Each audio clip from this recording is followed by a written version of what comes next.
Quick shout out. This episode is brought to you by Property of God Clothing. Look good while doing good. That's a mission that lines up with everything we're about here on Leave It Better. Now let's get into it.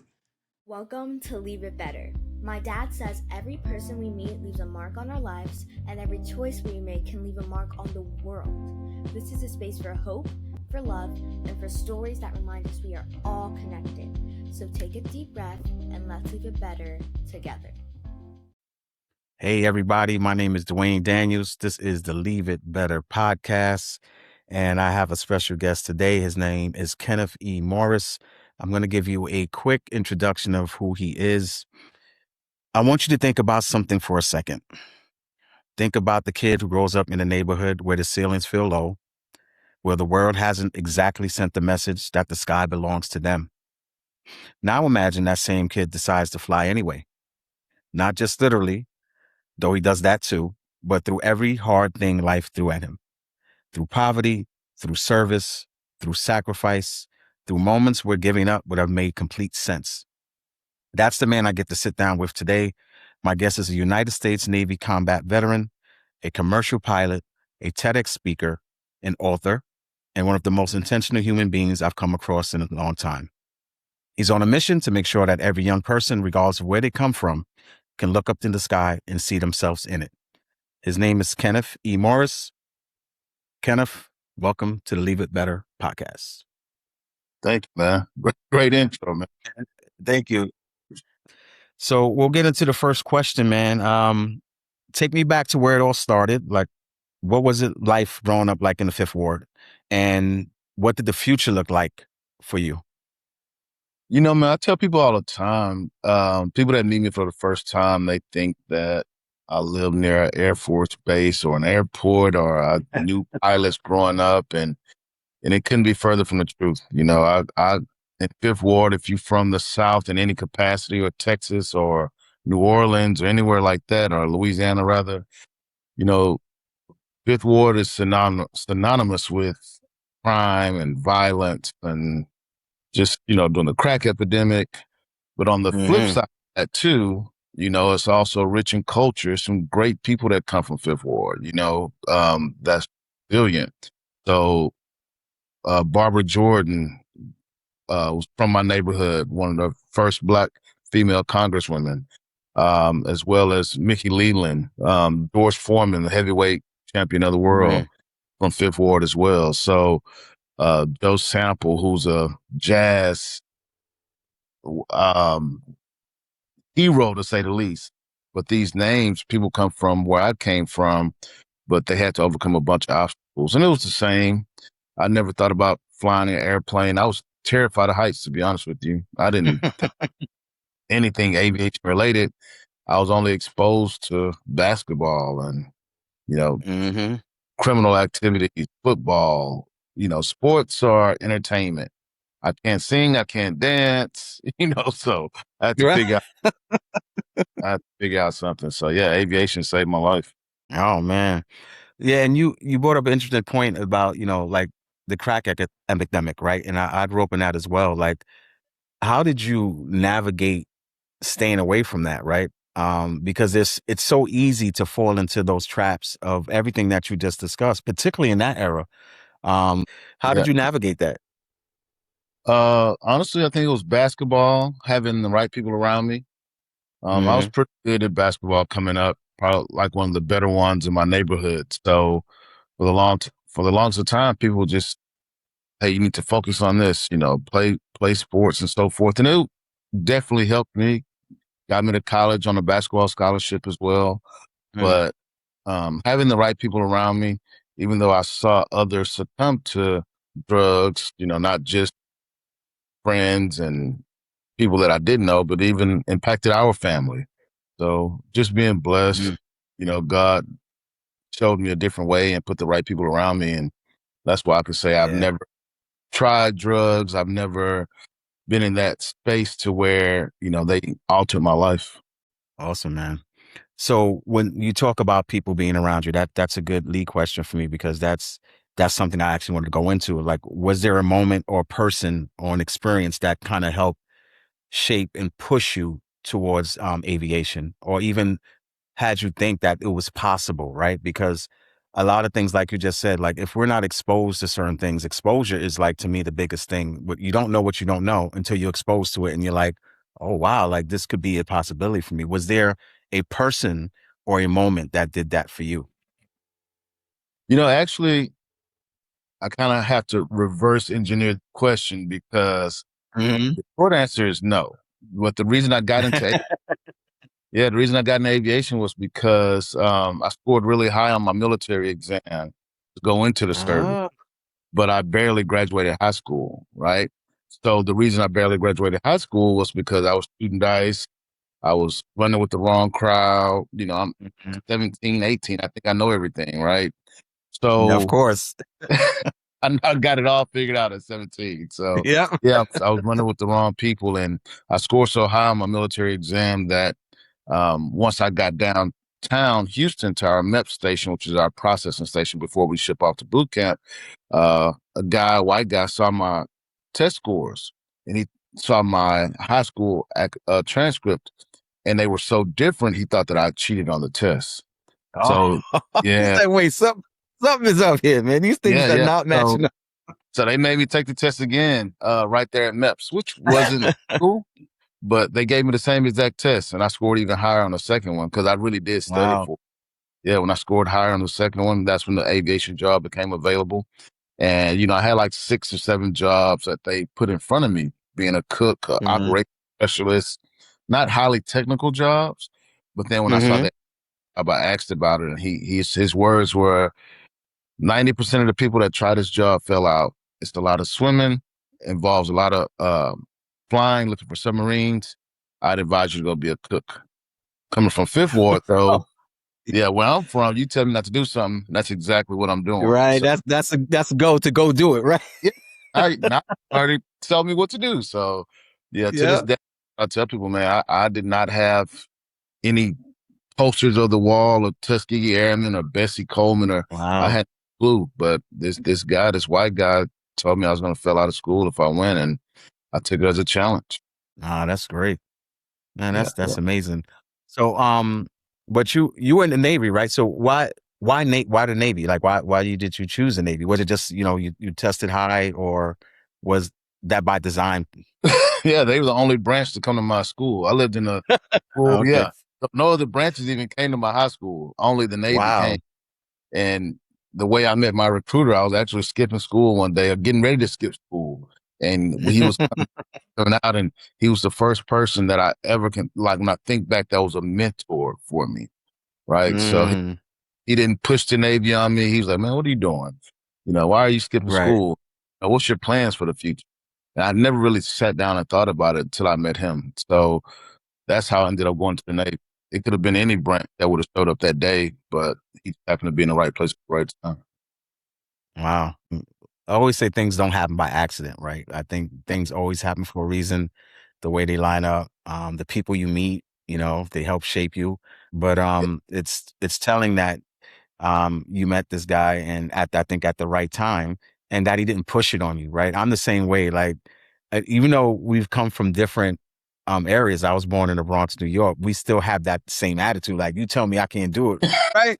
Yeah, and Exactly. it's beautiful that you were able to meet somebody that didn't push it on you. Because I think if he pushed it on you, then maybe Yeah. you might have been like, "No, I'm not doing this," right? Yeah. Yeah. Exactly. Exactly. He just exposed me to it. We talked about that earlier. He just, hey, look, here are some options. Yes, exposure. I didn't feel like he tricked me into going or anything. He said, hey, man, there are some options, and I believe that you can do this. After that, it was off the rails. Nice. You go to the Navy, right? And you're navigating that and you're learning that. How was that for you? Like, as a black man, right? And going into the Navy, was that difficult for you? It was eye opening. So Hmm. my job in the Navy was to fly around in somewhat of a secret airplane looking for submarines. So my Mm. job was to be in the back listening underwater for acoustic sound signatures, basically like the way of Wow. just echolocation. I would use that Uh-huh. to find submarines from Russia, China, Pakistan, India, Korea, whatever. and make sure they don't come too close to the United States and do anything bad. Wow. So I told you I'm barely graduating high school. I'm from Fifth Ward in the urban area in Houston. I'd never even thought about submarines. That's the last thing on my mind. Wow. Right? So it's Wow. a new world for me, man. But with that though, I was blessed with another great support system. I'm the only Mm. black guy in the crew, all white guys, but they were Wow. the best guys, man. Like the best. They never made me feel any kind of way. I was That's 18, so these great. guys were probably 30 at the time. So they were, Hmm. if it weren't for them, I wouldn't have gotten through all the things I got through. And that's the thing about the Navy. And I think the military too, is the camaraderie that you have with other people. Right. Going into the Navy, in boot camp, people think it's the worst thing in the world, but when I look back, it was probably the most fun time. It's a bunch of people who don't know what's happening. We're all trying to figure it out. Some people got Yeah. washed out, but overall, I think professionally, it was the best decision I've ever made. I still benefit from it to this day. Personally, it was probably the first time I'd been around people other than myself, different races, Mm. different cultures, and different nationalities. And it taught me to be a lot more um, patient and tolerant and Mm. understand because of communication, the language is a little different and so forth. But, and some people don't have the greatest view of the military, and I understand completely. But for me, the structure it provided, the time away from my neighborhood, which was, you Yeah. know, not doing the greatest, I needed that. I needed to be exposed to different opportunities. And, I was blessed to have the right people around me to guide me throughout that process. So for me, overall, the military was the right choice for me. Yeah. Dad was in the military. He served the Vietnam War. Awesome. Okay. And I always feel like he didn't talk a lot about it with me. But I always felt like that was an escape from what his life was, in my Yeah. opinion. Because I know a lot about what he had went through as in his childhood. And I think, like you said, it gives you the opportunity to get out there and see something other than your neighborhood, right? And talk to other people and see how they live and give you perspective on everything. Like, and that was the beauty of, I think, for how I grew up in the Bronx, because it was such a melting pot. And I feel like that's what the military is too, as well. As you go and see other people, other countries, how they live, and you start coming back and thinking, man, I don't need all the stuff that I think I need, right? These people out here living with the most minimal things and are enjoying their life. Absolutely. Absolutely. Yeah. It was eye opening. And it just makes you appreciate pretty much everything even more. Mm. Even if you didn't have a lot, it makes you appreciate those things. But if you got a Yeah. supportive family and so forth, that's what it did for me. And I understand it's not like that for everyone. And, Right. we all have different walks and so forth. But I think it started with your attitude, mindset about it.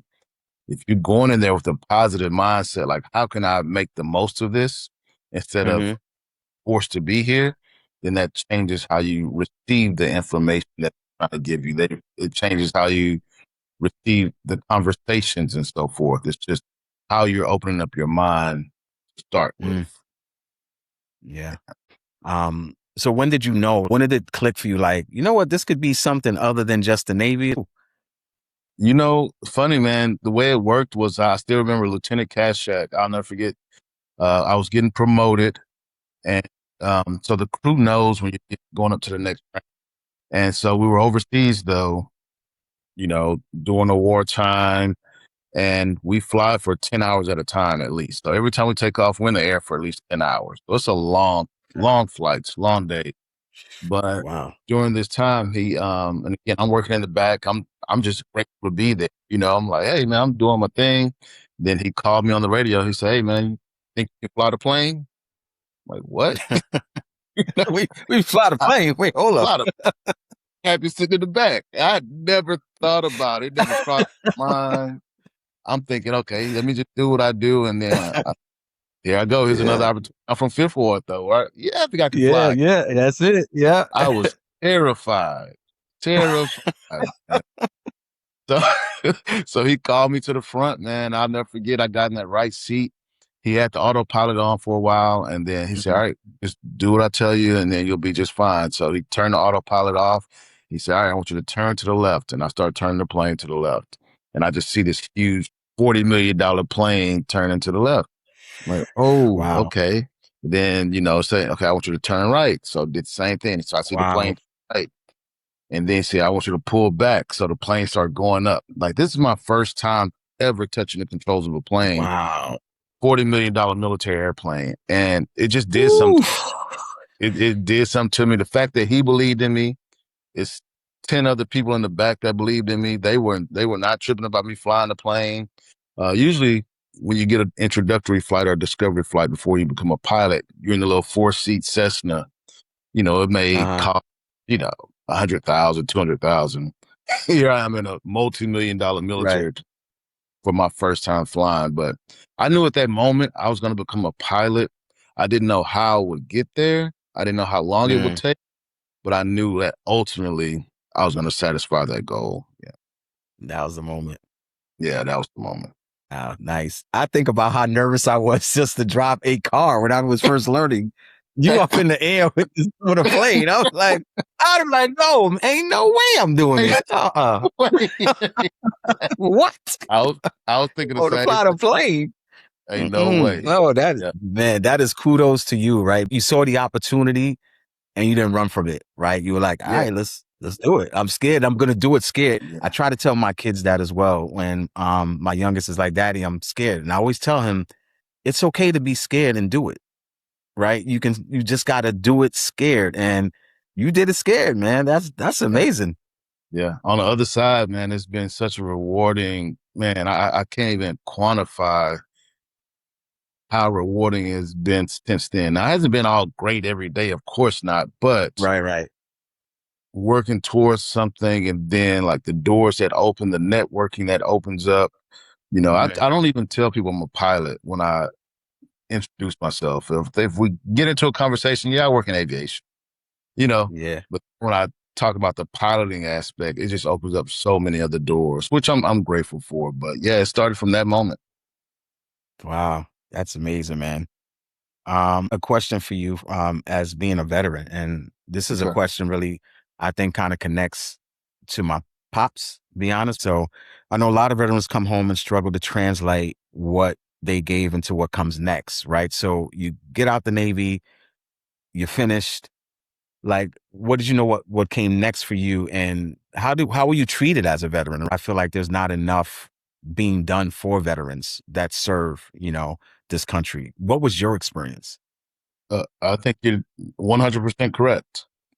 And especially your dad, thank you for his service. Thank him for his service. Being in that time frame, it was even worse. I Mm, was a homeless veteran, right? A lot of people are unaware of mm, that. Like, actually homeless before I became a pilot. wow. Yeah, so I had to make a decision. And again, I still didn't resort to drugs or anything like that, but sleeping on family members' couch, right? So, and it wasn't because a lack of effort, it's because the skills that I had in the military looking for submarines. There are no submarines in Houston, No, So my, right. my skill set didn't equip me for the transition out. Mhm, So many places were saying, mm, oh, which I wasn't a genius. So you're a genius, you're overqualified for this. $20 an hour job, wow. I can't get a job because you assume I'm overqualified, and then I didn't have a degree, so certain things I couldn't do. And it was tough. So that's Mm, how I ended up being a homeless veteran. And I will say in Texas, though, I'm grateful to be here because they do take better care of their veterans than other places. But overall, I think never be a homeless veteran, never be a hungry veteran, one that nope, I needs agree. medical attention. I mean, you've been willing to sacrifice your entire life for the safety, well-being of this country, but don't have anywhere to live after you get out, or you're treated badly, racially profiled. I'll tell people all the time, Yeah, even if I drive now, if I get pulled over by a police officer, being a pilot, being a veteran, being all over the news, I'm still nervous. yeah, Unfortunately, I'm still nervous, right? So, and it's not that I'm out here doing bad things. It's just the time that we're living in it's right now yeah, is just very hard. So being a veteran, I wish we could do so much more for them. I don't know what it's going to take, but I'm a huge, for not even the younger veterans, but the ones who are 100 years old that's been fighting for the longest of time. They Yeah. definitely need the support. Yeah. Yeah.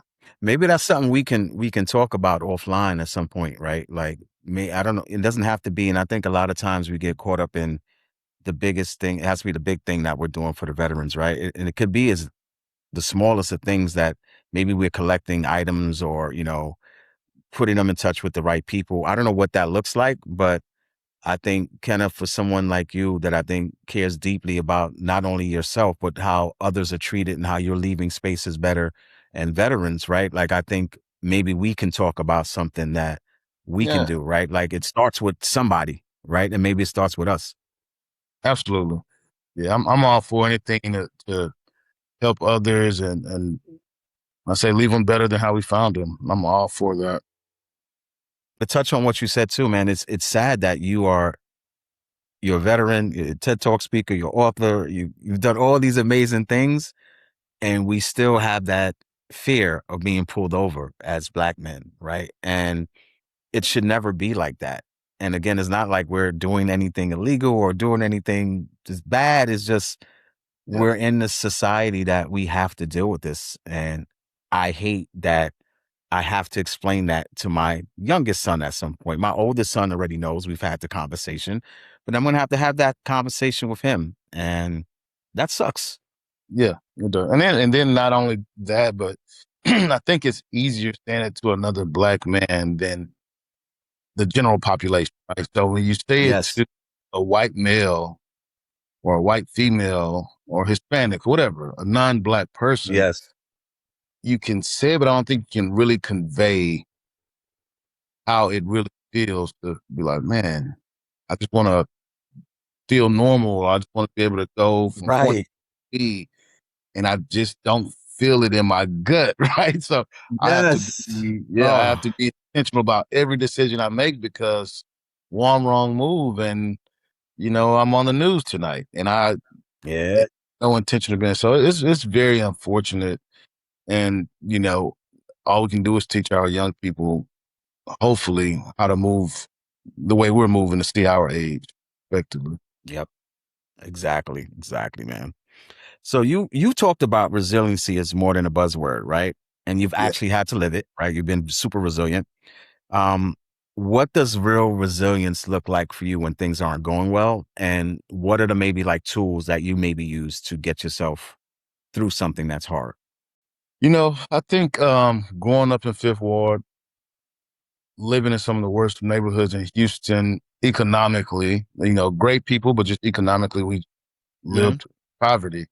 Then going to the military to give me structure to still overcome some tough times. I think my mindset and my attitude, I think those two things is what set me apart from the average person, regardless of their Mm, race, regardless of their gender. I have been blessed with being able to witness great leaders and great people and kind people.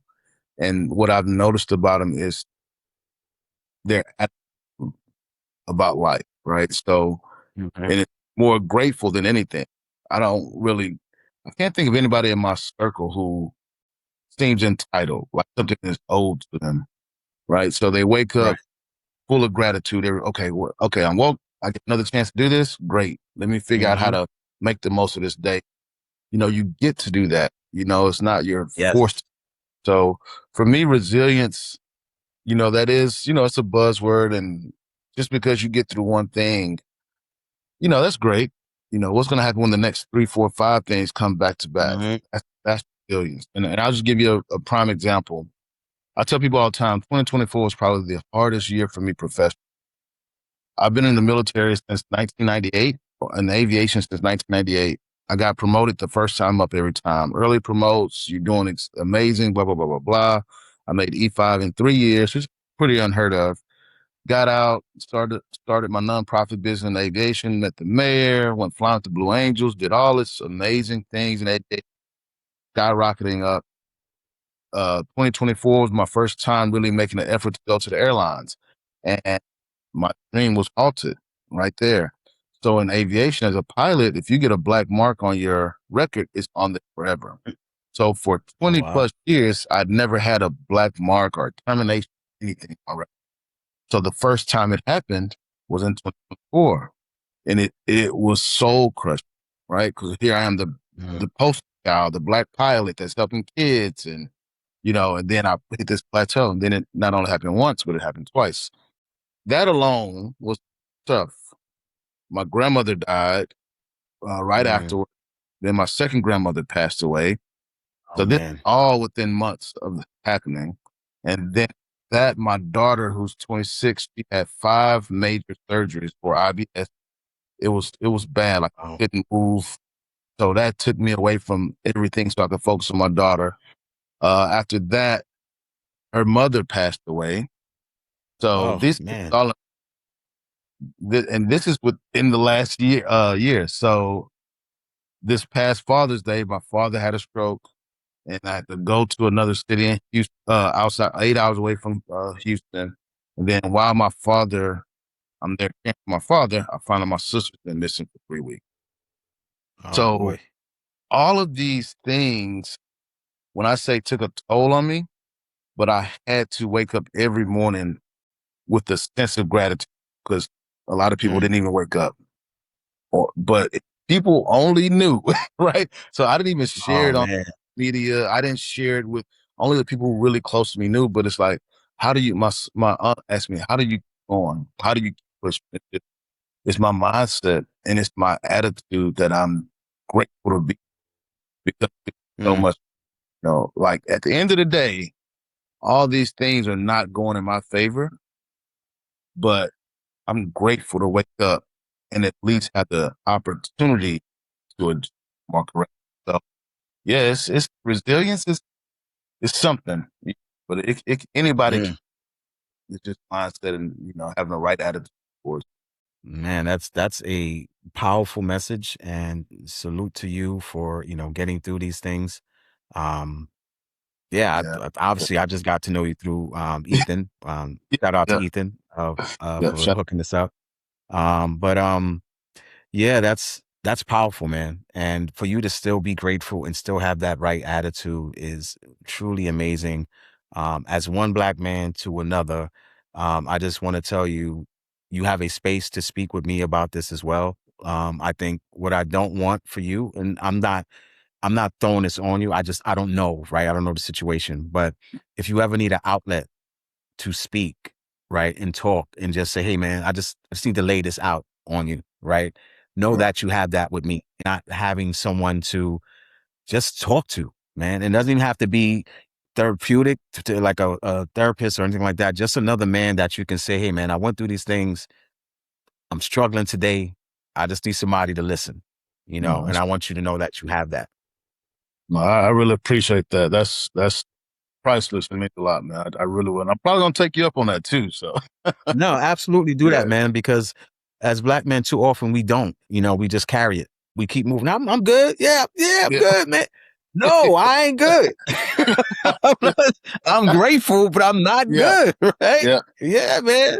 So listen, don't feel like you got to carry that weight by yourself, and I, No, and I I think appreciate because we're so used to, like, you grew up in the Fifth Ward, and again, I think there's still that connection of, even like you being in Houston, me and being in New York, it's still a grind mentality, right? So we get up and it's like, yo, we gonna get it, we just gonna get it done, right? Because that's our attitude.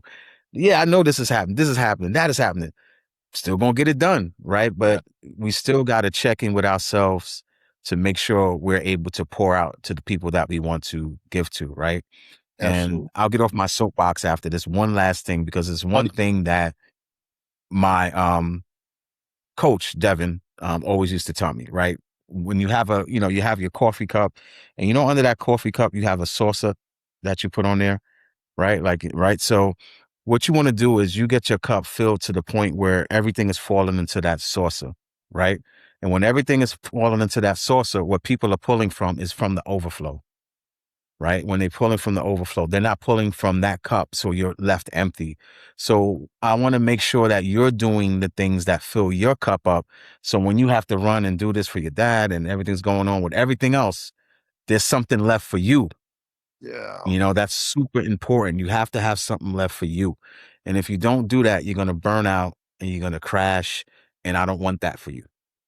I appreciate that, man. Absolutely. Thank you. I really do appreciate No problem, man. And I share that one a lot with a lot of people because that's the one I think resonates with everybody because everyone can see the cup, everyone can see the saucer, right? You can see the overflow coming out and falling on that saucer, and you can see people pulling from that, right? And then your cup is still, I'm still good. You know, I'm all right. They pulling from that overflow. I fill myself up to the point where I am okay. And just realize when your tank is low, what you need to do to fill that up. And that might be going to a movie or, you know, might be writing something. You might be taking a flight, right? You know, you might go and do something like that, right? But do the things that fill you up as well.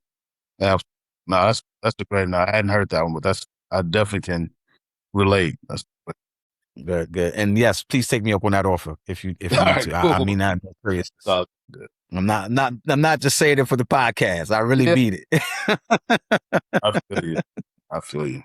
All right. All Yeah. right. So let's see where we're gonna go here. This has been good. I'm really enjoying this conversation.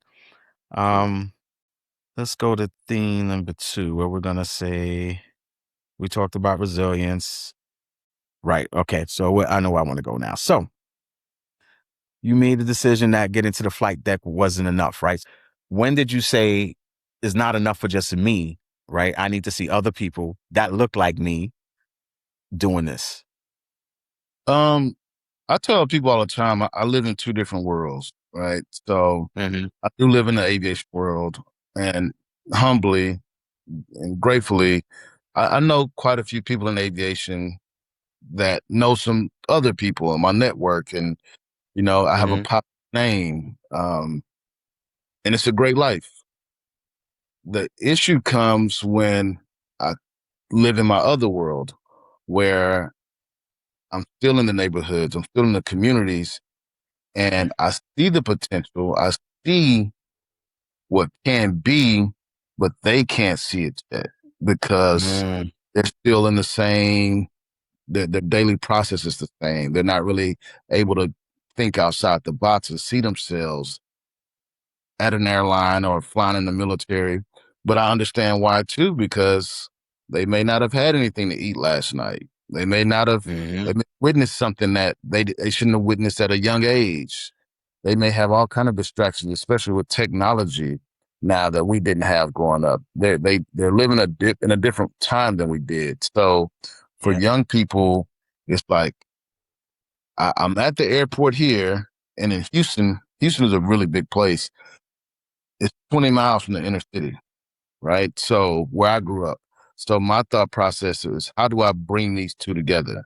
When the pilots come in, they're from Minnesota, Phoenix, wherever. Mm-hmm. They're not thinking about going to the hood to talk to kids about becoming pilots. And the kids in the hood don't even know that they're here. So me as the person who's the connector for both, how do I bring these 2 worlds together? Okay, let me get the students or the young people, the young adults, the parents. Let me bring y'all out to these private airports. Let me show you the world that I live in out here and open your mind up to these opportunities. So more often than not, they have a blast. And then it also allows the pilots who are from other places to really meet the culture of Houston. You know, it's not Yeah. what you see on social media. It's not what you see on Facebook. And I mean, some of it is, but we really Mm-hmm. have great people here. We have really smart young people. So I just took it upon myself to say, how can I combine these 2 worlds, which, you know, I hadn't seen it done in that manner. So there was no rule book. I just reached out. Hey, Right. I talking to some of my kids. Hey, y'all want to go out to the private airport? Let's make it happen here. I'm gonna provide the pizza and the drinks. Anytime there's pizza or food, people are coming, you know. So Yep. Yep. that's how it started. And it's been, you know, I've had countless young people join aviation. I don't necessarily push them towards the military, but we've had some go to the military as well. But just exposed to being mechanics, air traffic controllers, flight attendants, Mm, technicians, stuff that they wouldn't have known about, you know, if they just stayed in the public school system. So yeah. that's kind of my driving force and what got me started. Nice. Is there any of the kids that you know now are in aviation Oh yeah, yeah. I have that you stay several, connected to? several. Oh Yeah, yeah, yeah, yeah. All the time. that's Flying at great. United now. Some flying at American. Wow. Some are mechanics. But I've been knowing these kids since they were probably in the 7th or 8th grade. But now they're at the Oh airline. man, that's amazing, man. Yep, yep. So you get to see that impact in real life, which is great. Like, cause sometimes you Oh do yeah, these things and you might never know what the story looks like at the end. absolutely, absolutely. And it's again, if I go out and speak at a big event, they may not come to me afterwards, but they'll send me a message via email or social media. Hey, I heard what you said, and I'm doing this now, and those are priceless, right? So Yeah. you can put a charge on what it would cost to go out and speak to however many people, but the real reward is when they either come to you afterwards, inspired by your story, they feel Hmm. motivated or whatever the case may be, or they send you a message afterwards and say, hey, look, these are the steps I'm taking.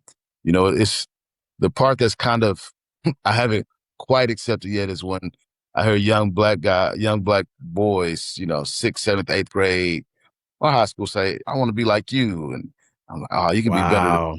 Yeah, you can be better than me because I've made some mistakes. So let me show you how to be better than me. I have made some mistakes, man. Let me help you avoid some of those Yeah. things, right? Right. Yeah.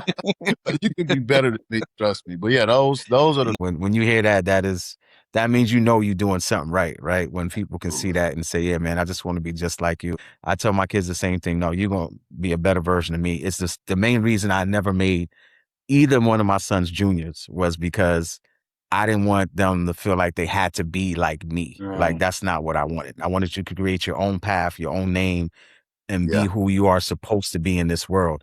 I fundamentally will give you the tools. Like I'll tell you the things, like you said, like the pitfalls, the things that I went through, the things that maybe you can avoid, and then give you the best qualities of what I think of from me to make you successful. And then you figure it out. You merge your worlds together, man. We all do it. Like I yeah, take some parenting from my mom that, sprinkled in with my own parenting, and that's how I parent my kids, right? So it's yeah, just calm, like keep moving it forward, man. So I think yeah, that's great. That's really yeah, great. absolutely.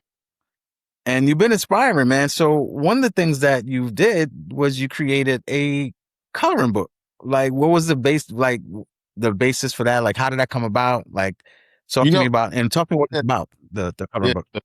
yeah, actually, man. Yeah, so it's the coloring book. Nice. Yeah. It's funny because I never in my life thought about same thing about being a pilot. I never thought about taking a coloring book. It actually came on the heels in 2024 when I the second opportunity, my professor, I told you it was a rough year for me. Um, Hmm. and once I kind of had my second setback in aviation after 20 something years, I said, okay, let me catch my breath. Let me think of something to take me out of that mindset. And Yeah. I would still go Yeah. around talking to kids. A lot of people didn't even know how much it was eating me up inside. But I would go and talk to these young people. Usually my target demographic is, urban schools, middle schoolers and high schoolers for the most part. Because they're getting closer to that, having to make a decision for their careers. Right. So but I would go talk to young kids, but I just wouldn't have any. We play a couple games their first time seeing a pilot, which is cool, but I didn't have anything to lead with them. I was like, what if I create a coloring book that talked about more than, being a pilot is cool, but there are 25 other jobs that have to do their job for me to do mine. And what if I gave them the Mm. same recognition? So that's how I actually came up with the idea. And my degree is in computer information systems. So I'm really good with computers for the most part. Um, and then I got knowledgeable on AI when it first came out. And so I started just playing with a few programs and I was like, you know what? There's something here. So my thought process was let's discuss the 25 careers, put a title to each one, and then at the bottom, we'll say what each one does. These are career opportunities that people probably don't think about Uh-huh. and then I wrote it at a kind of middle school level so that Hmm. everybody could understand it. And the idea was for the kids to take it home to their parents. So we don't Ah. and so every picture in here, regardless of what page you turn it to, you're gonna find somebody in there that looks like us. That is amazing. Yeah. That's So amazing. yeah. So and again, it's just give them something to color, and it's been a huge hit. Just showing them some different opportunities that they're just typically unaware of. So, and again, I didn't make it for Houston. I made it for really the entire country. And I've sold them in Los Angeles, Oakland. You have to buy them online on Amazon. The ones that they buy from me directly, I make sure I but they're in Florida and Atlanta. So it helped me get through a dark period, you know. Yeah. It did, and the kids love them. I'm gonna have to get one for my son. This is what I think makes it really great is that the dynamics of what makes you great as a pilot, right? All these things need to come together for you to fly, right? All these different components, all these parts, like the meteorologist, which I saw you put up there, right? And just I never really thought about it, right? Like, and even growing up, like I never thought of that as an opportunity for me, like a pilot or a mechanic, or I just didn't think of it. So like for you to think that much about it, where you have all the different jobs and not make it just about you, right? As a pilot, like, hey man, you know what? There's a lot that goes into this. I want people to know these other jobs are available for them as well. It says a lot about who you are. Like you're not leading with any type of ego. It's leading to leave places better, right? You're doing it in real life. Absolutely. Yeah. Definitely bigger than me. No, it is, man. And you know what? I think whenever you make something out of love, even from a dark place, I think people can see that, right? And they gravitate to it. And I think you made this out of true love. Like it was just like it was something that you thought was necessary. And I think that's great. Do you have plans of Absolutely. making Absolutely. like a part two of the cover book? Yeah, yeah. So I have it in Spanish. Ah, Yeah. And so March of 27. So all women, this one is I did for Black History Month. And then the next one is I have Spanish. Then I'll have one that's collaborative to everyone. Yeah. nice. All right. One thing I wanted to talk about is you were selected for a program that turned veterans into pilots, and you were the only Black candidate chosen. What do you want people to understand about what that moment meant, and what did it cost you to get there? For me, it was life changing, even more so. When I had that role, I was actually the director of education and outreach for a new $40 million flying museum in Houston, top tier. They hired the CEO, and I was the first person that the CEO hired. And Wow. they did some research. I had no idea, but I was the first Black person that this company had ever hired in 33 years. So Wow. I Talk was about already, pressure. right? Jesus. Yeah, it's the Lone Star Flight Museum. So I was already at this space. So I'm thinking, okay, this is where I'm probably going to retire. I Right. love this community. I got $40 million flight museum at my disposal. Everybody come see. And then I got selected for this program. So I was like, oh, I had a real decision to make. And, I loved what I did at the museum, hands down. But I knew if I didn't take this opportunity to accept this slot in this Force to Fly, it would never come again. And Yeah. it come again. So you basically have to submit a super what's the word? It's just detailed application to get selected. So they had a couple thousand people, and I was one of the 7 they chose for Texas.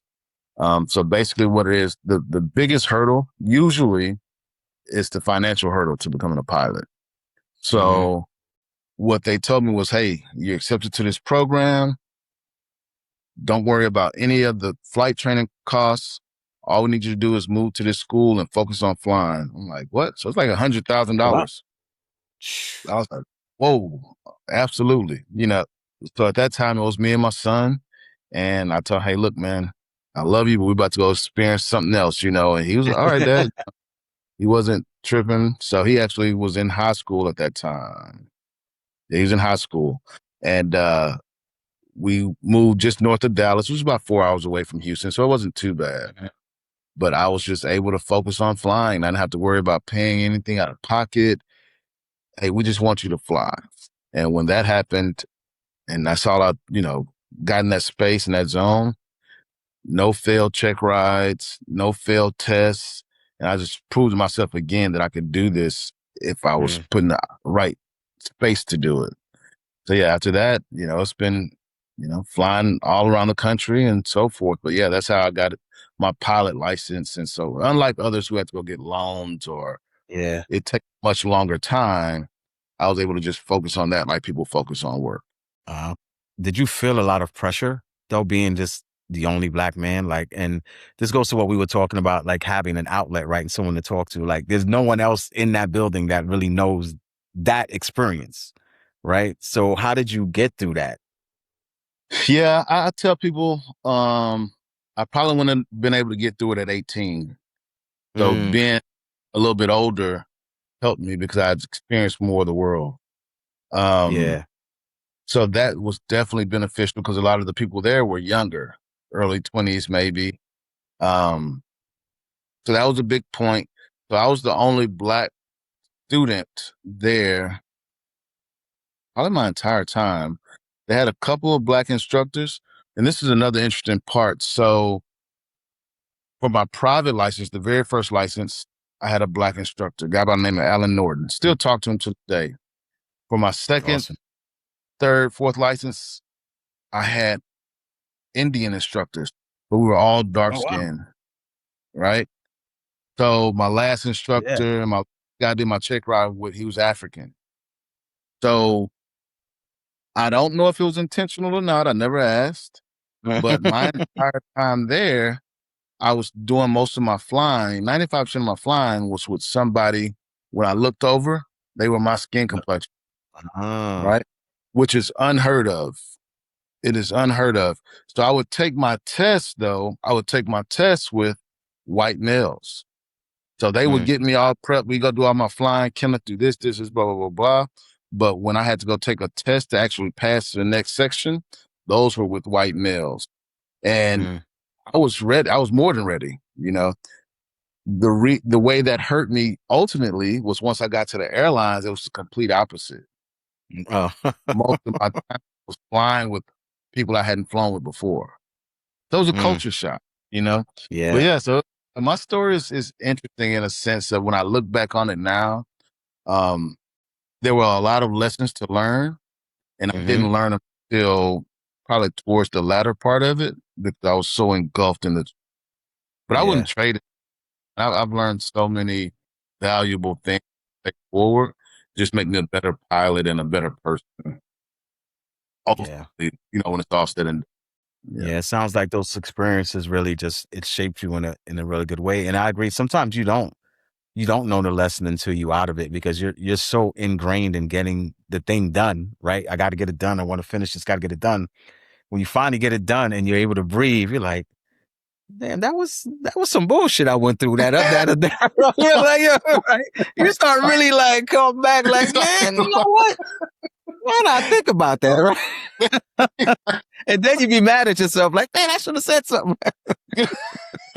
When you think about it, yeah. Yeah, yeah. You start getting upset, man. But nah, kudos to you, man. I think the one of the things you also hit on the head was experience, right? I think experience is your greatest teacher, right? Like, and you Oh were yeah. seasoned by the time you got there, right? You said these guys are 20 years old, you're older, you've been through some things, so now you know how to navigate some of these challenges a little bit better. You know how to navigate the conversations, young and knowing it all, right? Like, man, you don't know half the story, young fella, right? You know, you don't know nothing yet. Still wet behind the Exactly. ears. Exactly. Yeah. Yeah, man. So, when you think of the word legacy, man, like, what does that mean to you? When I leave here, this earth, I want people to say that I left them better than I met them. Like, I truly treated people in a really good way. Like, I led with love, I led with service, and I just cared about people. I've always feel like, if nothing else, if I left everybody in a better space, then my job here was complete. Well, I think you are spot on. I think that's admirable. 'Cause if we had more people like you, the world would not be what it is right now. And you. Yeah. So I commend you on that. Kudos But to yeah, you. Thank you. yeah. Thank you, man. I think mine is pretty much parallel and aligned with the same way you think. Is, once we have a finite amount of time on Earth, right? And it's really small in the grand scheme of things. We don't really have a lot of time here. What do you do with that time? And Yes.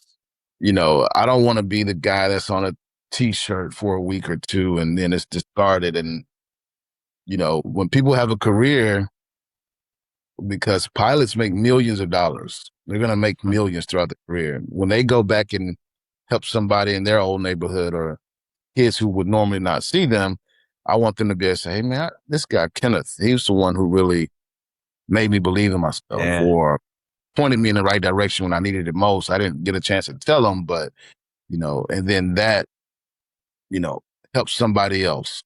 So for me, the Yes. legacy for me will just be remembered in a positive light, but also somebody that was authentic, because Hmm.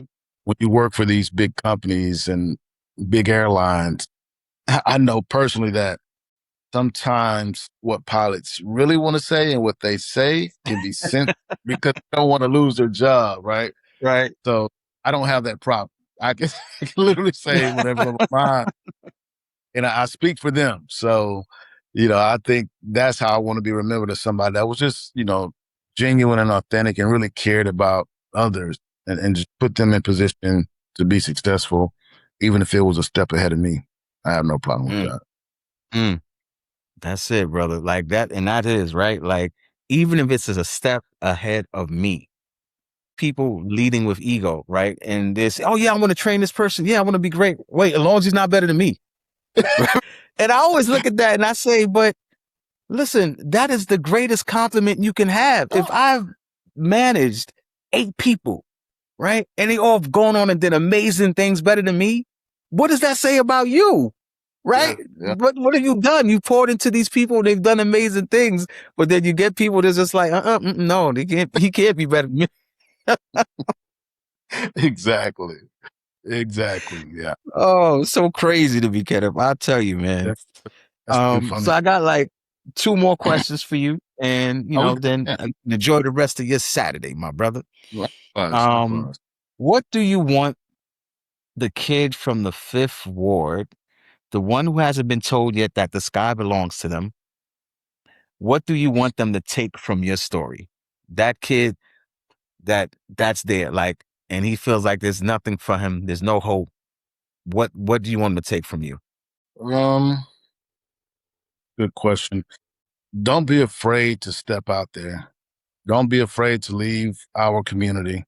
Mm, um, I tell people often one of the best experiences I had was in the Middle East. The way that people treated me, wow. it was easier for me to catch a cab than my white counterparts. Everywhere I Wow. went, hey brother, you Wow. need anything? Yeah, yeah. But if you look at the media here and whatever is on the media, whatever channels, they'll have you thinking that everybody over there just wants to kill us. That's Mm, not really how it works. When I'm physically there, when we're off base, I have the issues that people assume I would have as an mm, African American man. They really want to help. They really want to see you get from point A to point B, and it's genuine, and you can feel it's genuine. So that was my experience in the Middle East, in other places too. And it was also the opposite. When I went to Italy, I didn't get that kind of love. mm, So I would just tell any young person, especially out of Fifth Ward or these places where we don't get to experience much, don't be afraid to leave your safe space and go mm-hmm. explore and talk to people and really meet people and learn these cultures, because it's mind blowing. It's really mind blowing. It'll change your whole perspective. And then from there, the world just opens up. Yeah.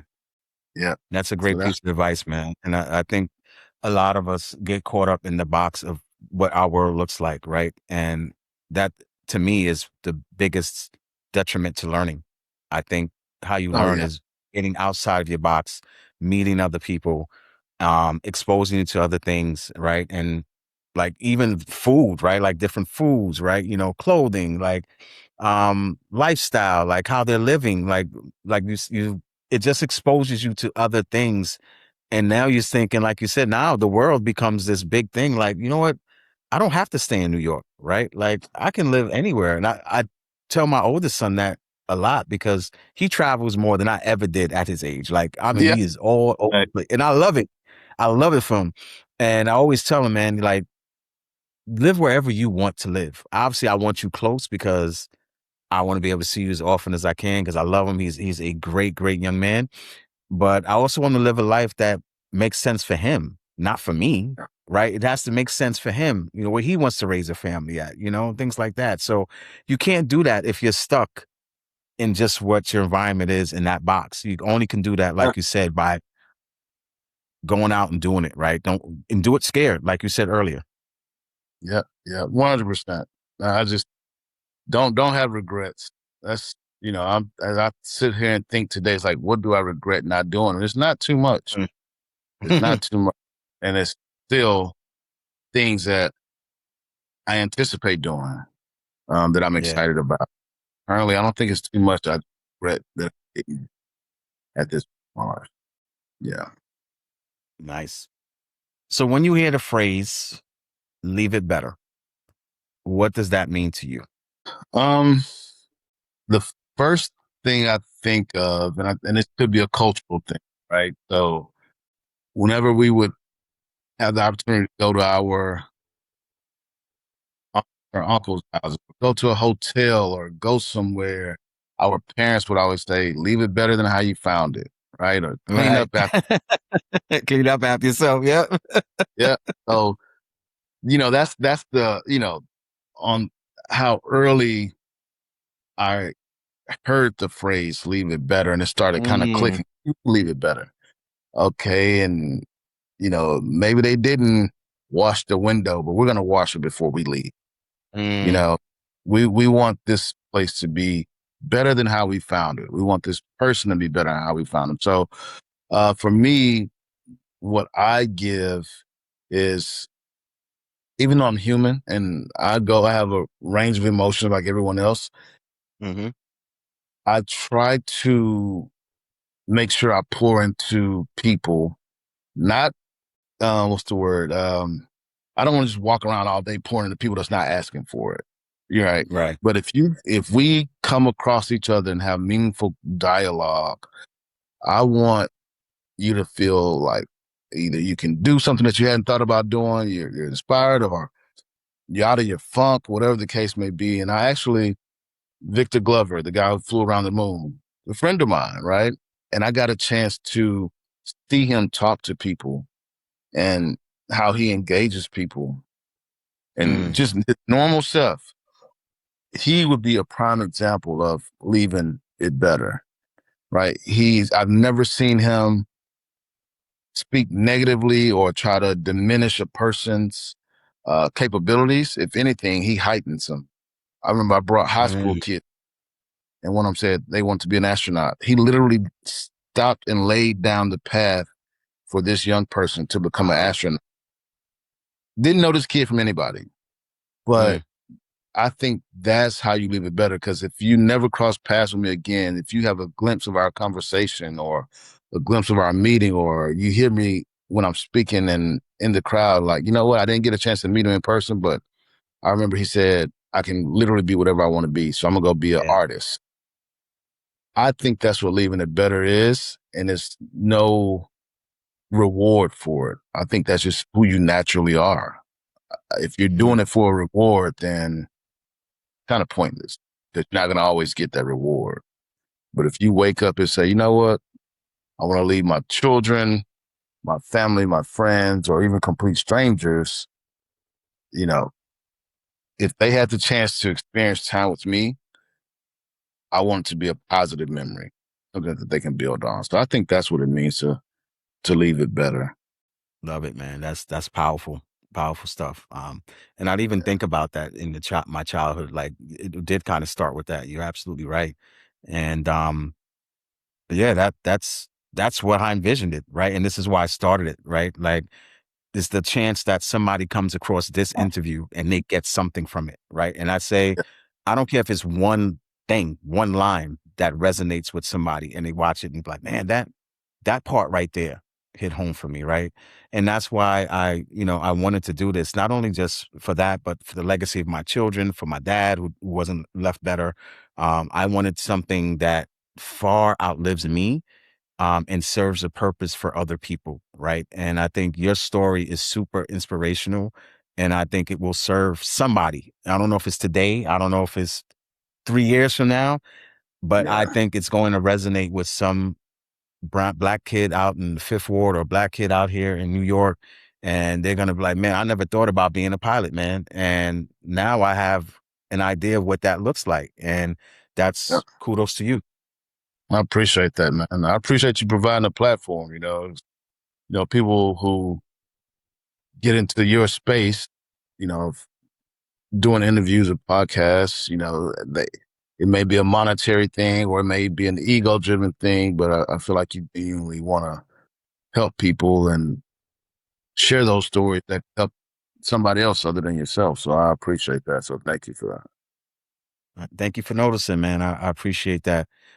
Before I let you go, I want to make sure you get to plug all of your stuff. So tell people how to get in contact with you, the book, the coloring book, anything else you want to, leave people with. Okay, I appreciate it. Yeah. So on social media, I'm Aviator for the People, AV, the number 8, the letter R, the number 4, the people. And that's literally the handle I chose because that's who I am. Mm, If I'm somebody that just wants to become an airline pilot, what happens next? You can become an airline pilot and right. you just do that. And I think it's more than that. I love flying, and it's something I had to get exposed to. So my biggest thing is to be the mentor that I needed when I was growing up. Be that person that can open up doors for others. So I tell people all the time, if you really want to discuss opportunities that you're just unaware of, or you want my insight, emails, Sir Kenneth Morris at gmail.com. I have a business line, 832-293-2806. 832-893-2806. My apologies. But yeah, and I'm available because a lot of times you'll meet pilots, and being a pilot is a challenging career to learn how to fly airplanes. It's not easy, but once Right. you get, then you're good. And the problem that I saw that I was trying to fix was once you start making $300, $400, $500 an hour, you tend to forget about the people that don't have Mm, $500. right. Right? So you're living in this bubble. You're living in this world where money is the least of your concerns, traveling all over the world, but you're not making time to give back. When Mm, a lot of pilots I know come from humble beginnings. So why not bring somebody up with you while you're achieving these things and show them how to do it? And they can be a force multiplier. And who knows what can yes. happen. And I tell people all the time, I'm not an anomaly. I'm not the smartest person in Fifth Ward. The reason I made it was because somebody came, provided mentorship, provided exposure, gave me access to the airplanes, and from there I just ran with it. Right. Mm, So I think if more people did that once they got to a certain level, came back and were intentional about helping others, I just think it would be like compounded. I just think it will be a huge difference, even if they don't become pilots. They're not going to jail as much. They're not shooting each other. They're not fighting. They're not doing takeovers, doing these things hmm that's, make no money from that, man. Like, let's get serious about our future. So Yes. my focus that's what my mission is. I'm blessed to have airplanes to do it with. And I don't take that lightly. So anything I can do to help anybody, Houston, New York, California, Florida, Seattle, I'm open to helping. Nice, man. And how do we get the coloring book? You can, it's on Amazon. I don't sign those Okay. on Amazon. Go straight from Amazon to, um, they go straight from Amazon to the buyer. But if you text the word book to 832-893-2806, then the link is sent right there, and then you can order it from there. And then I'll have it signed and mailed to you from there, directly from me. Okay. So I'm gonna want a signed copy. So that's what I'm gonna go through. I want the signed one. I got your number. I'll send you the link. That'll be no problem. Yeah. So that way I can tell my son. I know him personally. You know what I'm saying? Got it signed. Yeah, I'm gonna get back up. Like I say, I've been flying a bit, so I'm gonna go on a really big media run here pretty soon. Big push. I'm trying to get Breakfast Club, man. I got to get me a publicist or something, man. So I can get out to New York. That's what we need, man. Listen, I don't know if I'm gonna get you on the Breakfast Club, but at least this is a step in the right direction of some marketing, right? You I can't promise you that, but at least you go out there. You on the podcast.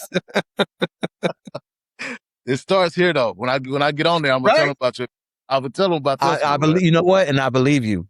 I believe you. You know, there's some people that say it, and there's some people that do it. You do both. Yeah, you going like if you got the opportunity, you're like, hey, my man Dwayne, let me tell you about this podcast. We'll go. I'm telling you, that's where it started. But that's it though, man. I know we're supposed to get over. That's it, right? I had this conversation with a potential client yesterday that for my regular 9 to 5, and I told her the beauty of really great relationships is you become an extension of me. I become an extension of you. Yeah. When an opportunity presents itself, on my side for you, and it's like, oh shoot, Kenneth does that, right? You've become my extension, right? And vice versa. So I really feel like you saying that like really resonates, because I literally just talked to her about this yesterday, and I told her no matter what happens business wise with me and her, right? I was just like, the relationship, I wouldn't trade that for nothing, right? This is a great relationship. So if you don't want to do the business with me, absolutely fine. But I love what you're doing anyway. I will support it. Let's just continue to move forward together. So that's great. And I appreciate you saying that. Oh, yeah, for sure, man. No, this was great, man. I enjoyed it. Like I say, anything I can do to support. Yeah, me too, man. Me too. I thank you again, Kenneth, for your time, especially on a Saturday. I know you're busy as a pilot. So for you to find the time to sit down and talk and really, share your message with the viewers, I think has been amazing. So thank you. Thank you. I appreciate your time, man. Thank you for listening to Leave It Better.